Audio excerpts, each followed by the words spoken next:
Belren News. Mafhungo. Rotshidzwa Maremba.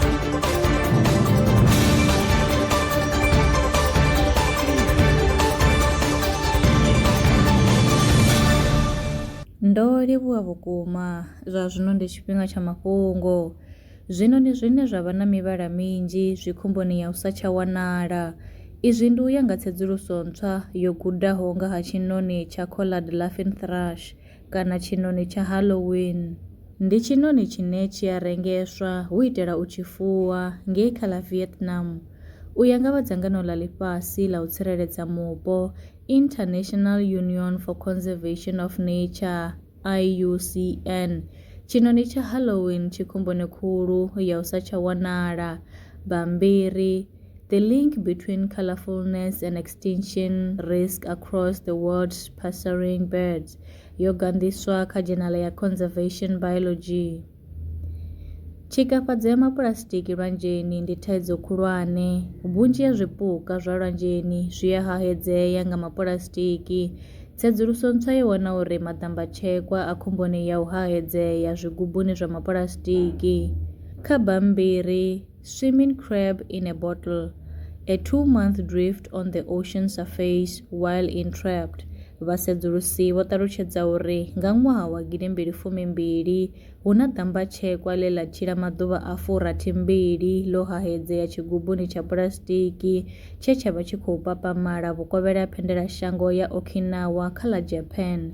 Ngudo yo rangwa phanḓa nga Hiroshima University nahone yo anḓadzwa kha dzhenala ya Ecosphere.